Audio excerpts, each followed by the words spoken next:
So thanks for being here today on a Monday. It's fun to be on stage with you. Thank you so much for having me. Yeah, it's great to be here. So listen, Kinnevik, you know us a bit. We met a little over a year ago.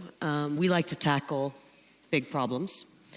We like challenges. Is healthcare too big? I actually don't think it is. I mean, it's a very big problem, but the question is it too big? And I don't think it's too big. I remember when I was a kid, my dad always used to tell me there are 3 problems in the world, and many people have written about that. But one is very small problems, and everybody tries to solve those small problems. Don't touch them. The other are problems that are almost impossible to touch and to solve, and those are for idealists. Don't touch those. But then there are problems who are incredibly difficult but are solvable. And those are the best problems to solve, because while everybody else tries to avoid them, you'd be almost out of, with no competition trying to solve them. And I think healthcare falls into that category. A lot of things are happening that make me very optimistic about the future of healthcare. They're all coming together now. So I don't think it's too difficult, but you're absolutely right. It is very difficult. I think my father could have given me some similar advice about where to spend my time. Complexity, but near impossible, but not impossible. Make sure you're not in too crowded of a space. So listen, when it comes to Babylon, there's no better way to understand what it is you're tackling than to hear, or really to see in your own words, what it is you're building for today. Sure, I can show you what we're building. What we're trying to do is maybe for those who haven't seen it, we show them very quickly. But what we're trying to do is to try to bring some of the things that are happening around the world of healthcare together to try and make healthcare more affordable and accessible. And if you think about the affordability and accessibility of healthcare, to make healthcare accessible, you need to put it on something that your father's generation put into everybody's hand, right? A mobile phone, but it's almost in everybody's hand. If we can make most of the healthcare most people need in the world on the devices they already have, we've already made it accessible. Then the question becomes, how do you make it affordable? And affordability in healthcare, its root causes of the costs sit in 2 places, particularly when it comes to primary care. One is the cost of the doctors and nurses. They're expensive. So if you can leverage what they do, you make it significantly cheaper. And secondly is the cost of most of the problems we see in healthcare. By the time we see it, the $10 problem has become a $1,000 problem. So if you can predict where the problem is and see it earlier, then we can do better, right? So what we've done is we've created a huge amount of artificial intelligence in order to interact with you, to try and see your problems when is needed, to help you, to reassure you, but when you need to be connected to a doctor, to connect you to one. Shall I show you? Yeah, can we see? I should be connected to your screen shortly. Let me do that. Am I there? There we go. So this is Babylon, and I'll show you a quick demo because otherwise it takes too long. But Hi, Ali. Looking at your calendar and emails, I see you've been really busy recently. How can I help today? Let's just say, hey, my tummy is killing me today. Tummy. Feels like I'm at home. Well, try not to worry. Stomach pains are really common and they're normally easy to treat. Are you happy to answer a few more questions? Sure. I'm going to use my finger now to be fast. First things first. Where is the pain in your stomach? Just up here. Oh my God. How bad is it? Pretty mild. Got it. Which word best describes the pain? I don't know, let's just say it's burning. Oh, God. I see. Does it come and go? Yeah. We'll get it sorted out.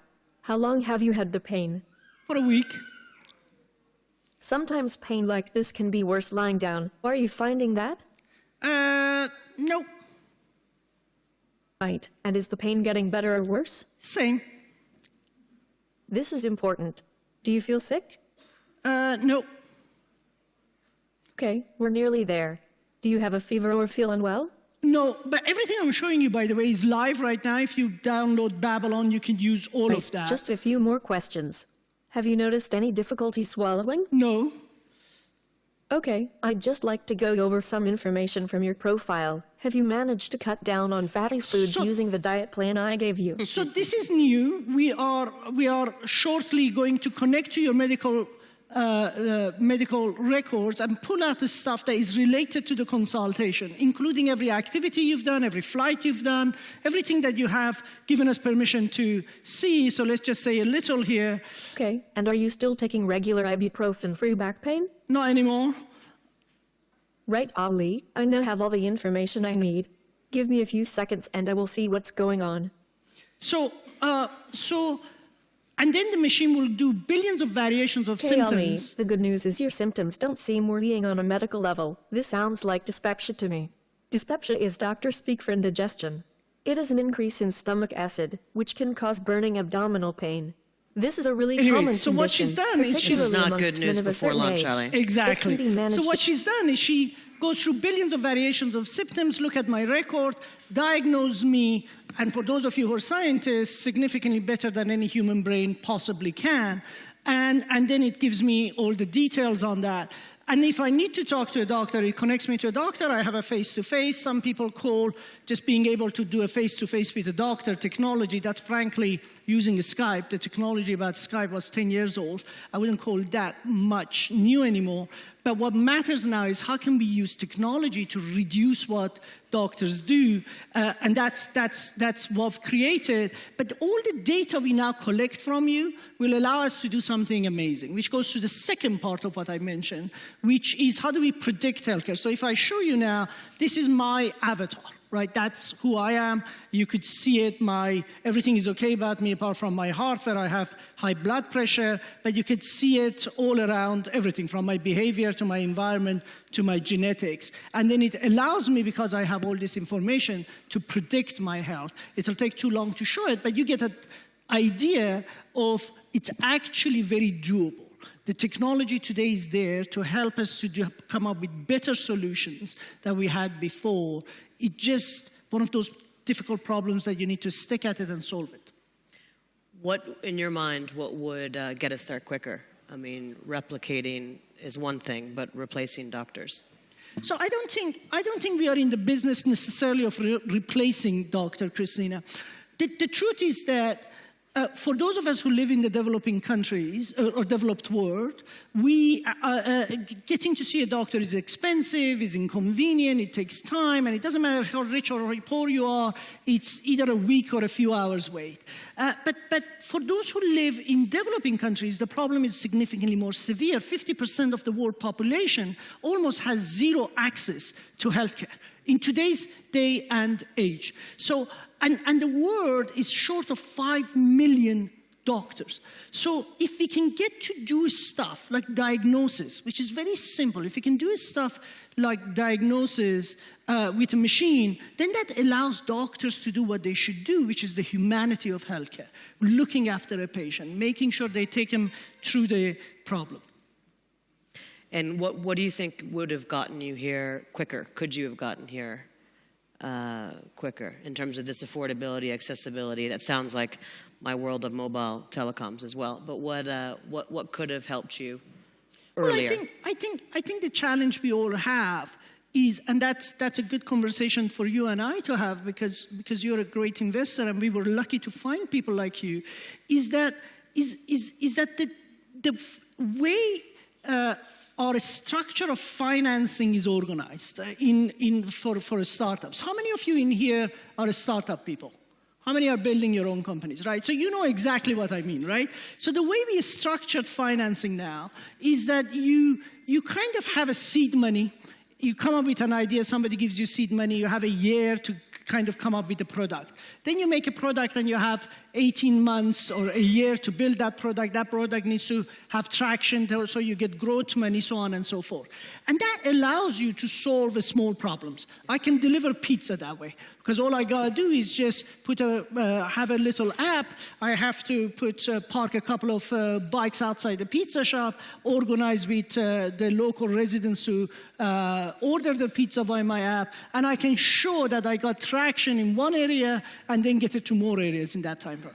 When you come to very large problems of creation of artificial intelligent doctor, problems of predicting your health, they don't fit into 16 months, a year time frame. So, and the problem then becomes, how do you marry that longer time frame with the existing structure of financing companies at earlier startups? So it's not it's structural, it's not incidental, that all the big problems now are falling into the hands of 4 or 5 companies in Silicon Valley, 3 or 4 companies in Korea, 4 or 5 companies in China, who have the vision and the time and the money and the capital to focus on solving big problems.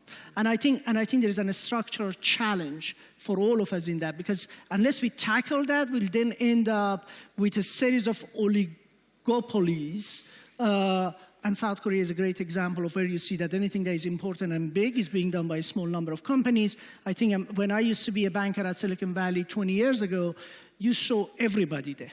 Today, you just don't. Today, everything that is big and important happens in the hands of a very small number of companies. So it's structural, and we could probably work together to address that, at least here in Europe with investors like us. Tell me, when it comes to the future, I think if we hadn't met in London, we probably would have met in Kigali. I build mobile networks there, as you know, and your Babylon is there as well. Is it internationalizing further? Is it going to big new markets, or is it going deeper into your product? Like, what can we expect in this room from Babylon if we don't live in the UK? Right. So we do 3 things. One is we are building the product fast and furious. There is so much to build. If you think about it, it's like a little young man who's gone to university, who's becoming a doctor now, and now it's about specializing, learning more. We could triage 6 months ago, and people thought it's impossible for a machine to triage more accurately than a human. We've done that. We're now doing hundreds of thousands of triage. Luckily, the National Health Service in Britain has just now given us 1 million people to run with in central London, and hopefully we can do more and more on that. But soon we're going to take that, as you saw, to diagnosis. So we will diagnose, so we don't just tell you whether you should see a doctor or a nurse. We will diagnose and tell you exactly what that disease is and what's the treatment for that disease. Next, though, so our product roadmap is very clear. It's how do we get the machine to do more and more what a human would do. So in UK, we are now getting deeper. We're adding a few hundred to a couple of thousand people a day into our product in UK. We now have hundreds of thousands of people who use it. And for us, the next thing in UK is how do we make it mainstream? So at the moment, we are about 2 to 3% of the young population of central London are already members of us. How do we take that to 20% of the population? But then we went to Kigali and we said, or Rwanda, and we said, if you can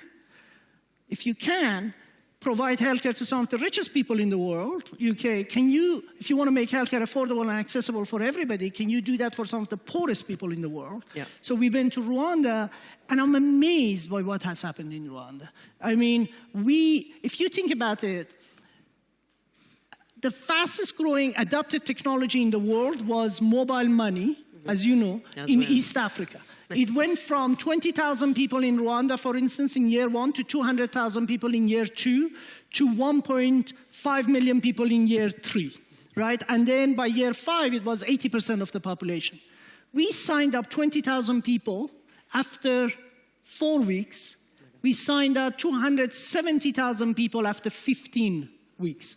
I could show you pictures of people coming en masse. We sign up 5, some days 10,000 new people onto Babylon, and we've provided almost 80,000 consultations in a space of that time. Incredible.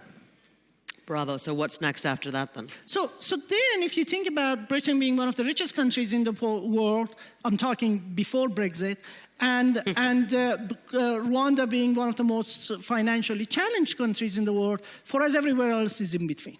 We think that if we build the product right, when the product is ready, and there's no point in pushing it before we could do this right, we're now getting in our labs, in our real business, we're now getting 50% cost advantage over an ordinary doctor service. We can see a patient faster, better, by much higher quality, but also at 50% less cost.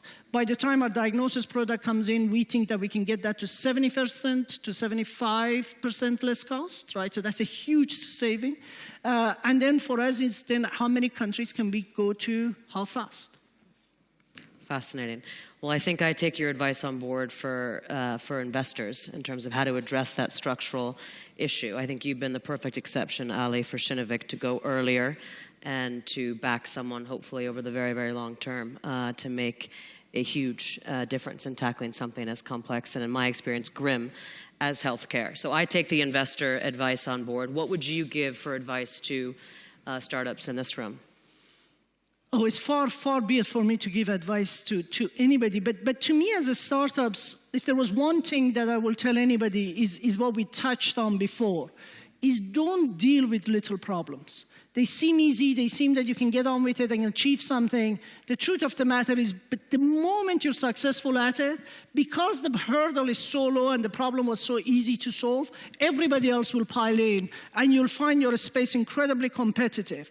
The truth of the matter is that where you make very good money in business is where you have monopolies. Now, we don't agree with monopolies socially or from a business point of view, but the more you can, and when you solve a very big problem over a very long time, by the time somebody else wants to pile in, they need to have that very long time ahead of them too, which gives you a huge advantage. So solving big problems is difficult, but it's incredibly worth it. Don't waste your time with little problems and little businesses. Thanks for bringing us along on your journey, Ali.